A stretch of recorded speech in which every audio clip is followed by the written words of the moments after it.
अस्सलाम वालेकुम students, I hope आप सब खैरियत से होंगे।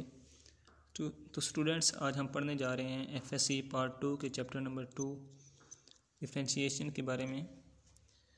तो स्टूडेंट्स, आज हम जानने की कोशिश करेंगे कि डिफरेंशिएशन क्या होता है, मतलब डेरिवेटिव है, डेरिवेटिव क्या होता है, इसको हम कैसे अप्लाई करते हैं, इसके चंद बेसिक फार्मूलाज हम जानने की कोशिश करते हैं आज की वीडियो में।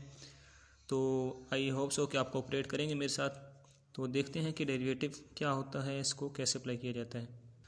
तो स्टूडेंट्स, जो डेरिवेटिव है ये बेसिकली इसमें हम डाटा को स्कैटर करते हैं, यानी कि डाटा इसमें सिकुड़ जाता है। सिकुड़ने से मुराद अगर वैल्यू बड़ी दी गई है तो वो कम होती जाएगी, एट द एंड हमारे पास आंसर एक छोटा सा रह जाता है। तो इसके चंद बेसिक फार्मूलाज हैं वो हम देखते हैं। तो डाटा स्कैटर कैसे होता है उसकी भी मैं आपको एग्जांपल दूंगा। तो फार्मूला हम देखते हैं, जब हमारे पास कोई x की पावर n मतलब डेरिवेटिव इस तरह का आ जाए x पावर n, तो इसका डेरिवेटिव हम कैसे लेते हैं। यहाँ n से मुराद n कोई भी हमारे पास हो सकता है, इंटीजर हो सकता है, मतलब 1 2 3 4 कुछ भी हो सकता है, सही है। अगर इस तरह का x पावर n वाला कोई डेरिवेटिव हमें लेना पड़े तो हम क्या करते हैं, n स्टार्ट में आ जाता है, शुरू में आ जाता है, जो पावर होगी वो शुरू में आ जाएगी n x, और पावर में से एक माइनस कर देंगे। फॉर एग्ज़ाम्पल अब n इज इक्वल टू मैं 2 ले लेता हूँ, सही है, यानी कि d/dx x पावर 2। तो अब क्या करेंगे, पावर शुरू में आ जाएगी, 2 शुरू में आ जाएगा, x अब पावर में से एक माइनस, मतलब 2 में से एक माइनस, तो इसका आंसर क्या रह जाएगा 2x। तो इस तरह हम डेरिवेट करते हैं। तो सेकंड, मैंने इसी बात को मज़ीद एलेबोरेट किया है कि अगर हमारे पास ये 1/x पावर n आ जाए तो हम क्या परेशान नहीं होना, इसमें कोई मुश्किल बात नहीं है। इसको क्या करना है, आपने इसको ऊपर ले जाना है। जब हम इस x पावर n को ऊपर ले जाते हैं तो हमारे पास पावर माइनस में हो जाएगी, x पावर माइनस n बन जाएगा। तो अब हम क्या करेंगे, हम माइनस n को शुरू में ले आएंगे और x माइनस n में से 1 माइनस कर देंगे। बात वही है, लेकिन इसमें क्या है, माइनस n आ गया। तो स्टूडेंट्स, ये था हमारे पास फार्मूला नंबर 1। तो अब देखते हैं सेकंड फार्मूला। ये फार्मूला मैंने सेकंड पे लिखा है, d/dx cos x का डेरिवेटिव हमेशा माइनस साइन x होगा, चाहे जहाँ मर्जी आ जाए। आपने डेरिवेटिव ऑफ cos x को हमेशा माइनस साइन x ही रखना है, और डेरिवेटिव ऑफ साइन x हमेशा cos x ही होगा। अब फार्मूला नंबर 4 है, d/dx c is equal to 0। तो ये c से मुराद कोई भी कांस्टेंट है, कांस्टेंट मतलब 1 2 3 इस तरह के कोई भी नंबर हो, सही है, उसको हम कांस्टेंट कहते हैं। तो उसका डेरिवेटिव हमेशा 0 होगा। तो ये 0 कैसे होता है, तो स्टूडेंट्स आपको पता है कि हम इसको ऐसे लिख सकते हैं, d/dx x नॉट c। अब x नॉट मैंने यहाँ क्यों लिखा है, क्योंकि आप देखें x naught is equal to होता है 1। किसी भी वेरिएबल की पावर 0 हो जाए, मतलब y की पावर, या जिसकी भी पावर 0 हो वो 1 की इक्वल होता है, ये हम जानते हैं। ये अगर 1 की इक्वल है तो हम c को x यानी कि c को अगर 1 से मल्टीप्लाई करें तो c ही आएगा। तो हम इसको इस तरह लिख सकते हैं। अब हम क्या करेंगे, हम वही फार्मूला अप्लाई करेंगे जो हमने पढ़ा था कि पावर शुरू में आ जाएगी, 0 शुरू में आ गया, x 0 माइनस 1 इंटू c। अब ये क्या होगा, ये 0 इन सब से मल्टीप्लाई करके क्या बना देगा 0। तो हमारे पास आंसर क्या बन गया 0, सही है। अब फार्मूला नंबर 5 है, derivative of x with respect to x is equal to 1। ये 1 कैसे है, अब देखें x का डेरिवेटिव हमने लेना है, x की पावर क्या हमारे पास मान रही है 1। तो इधर भी हम वही रूल लगाएंगे, 1 है, 1 स्टार्ट में आ जाएगा, x 1 में से पावर में से 1 माइनस हो गया।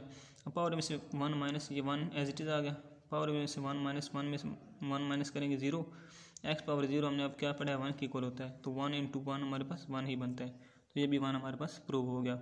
नेक्स्ट फार्मूला नंबर 6 है, अगर किसी वेरिएबल के साथ कांस्टेंट मल्टीप्लाई होकर आ रहा हो तो फिर हम कैसे डेरिवेटिव लेते हैं।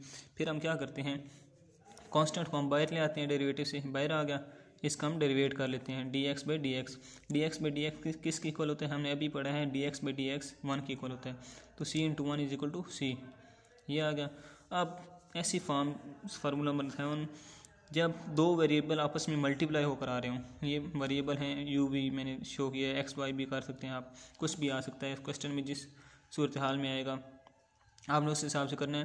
तो जब दो वेरिएबल आपस में मल्टीप्लाई होकर आ रहे हो तो फिर हमने कौन सा फार्मूला अप्लाई करना है, फिर हम ये वाला फार्मूला अप्लाई करेंगे कि first derivative as it is, first variable as it is, derivative of second, मतलब u को मैंने एज इट इज़ लिख लिया है और v का हमने डेरिवेटिव ले लिया, plus second as it is, v हमने ऐसे ही लिख लिया है और सेकंड का फर्स्ट का डेरिवेटिव ले लिया है। सही है। तो ये हम मज़ीद क्वेश्चन करेंगे तो आपको समझ आ जाएगी। अब कोई ऐसी सिचुएशन बन जाए जब दो वेरिएबल आपस में डिवाइड हो रहे हो, तो फिर हम कौन सा फार्मूला अप्लाई करते हैं? तो हम ये वाला फार्मूला अप्लाई करेंगे। जो नीचे वाला वेरिएबल होगा उसका स्क्वायर ले लेंगे, फिर वही वेरिएबल यहाँ पे आ जाएगा फर्स्ट में, और ऊपर वाले वेरिएबल का हम डेरिवेटिव ले लेंगे, माइनस ऊपर वाला एज इट इज़ आ जाएगा और नीचे वाला का हम डेरिवेटिव ले लेंगे।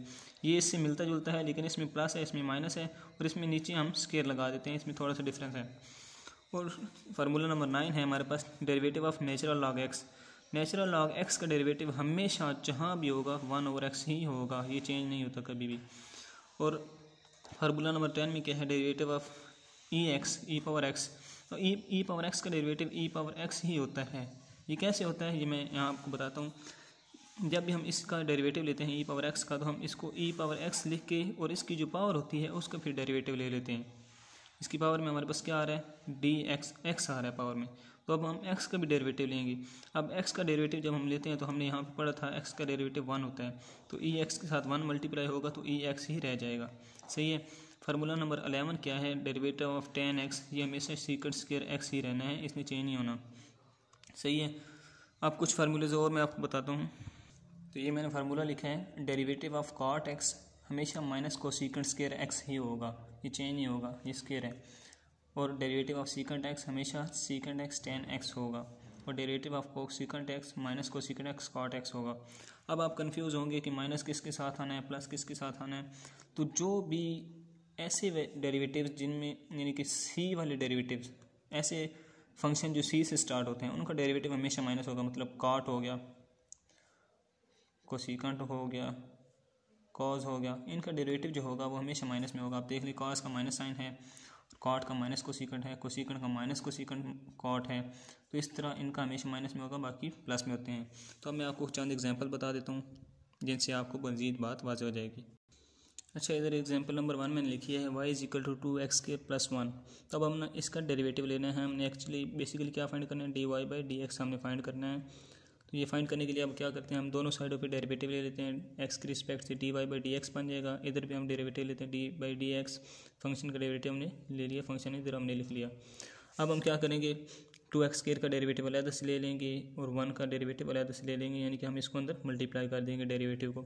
अब हमने पढ़ा था मैंने आपको बताया था कि d/dx इंटू सी एक्स जब होता है, सी मतलब कांस्टेंट कोई भी हो सकता है, कांस्टेंट मैंने आपको बताया था 1 2 3 कोई भी हो सकता है। तो यहाँ पे हमारे पास वही फॉर्म बन रही है, तो हम यहाँ क्या करते थे, सी को बाहर लेते थे और इसका डेरिवेटिव कर लेते थे। तो इधर भी हम ऐसे ही करेंगे, 2 को हम बाहर ले आएंगे और x² का हम डेरिवेटिव कर लेंगे। और ये देखें 1 का डेरिवेटिव, तो मैंने आपको बताया था कि जब हम किसी कांस्टेंट का डेरिवेटिव लेते हैं तो वो 0 होता है। तो 1 एक कांस्टेंट है तो इसका डेरिवेटिव 0 होगा। अब x² का डेरिवेटिव लेना है, तो मैंने आपको बताया था कि x² है तो पावर शुरू में आ जाएगी x, और पावर में से एक माइनस कर देंगे तो 1, ये हमारे पास 2x रह जाएगा, तो हमने 2x लिख दिया। 2 × 2x हमारे पास क्या बन जाएगा, 4x। अब देखें मैंने आपको कहा था डाटा सुटता है, तो ये देखें 2x² था, तो आंसर में हमारे पास सिर्फ 4x रह गया, तो डाटा कितना स्कैटर हुआ है। अब एग्जाम्पल नंबर 2 आप देख लें, तो इसमें क्या है, ये 1/√x है, तो √x को हम लिख सकते, डेरिवेटिव हम ले लेंगे। सही है, d/dx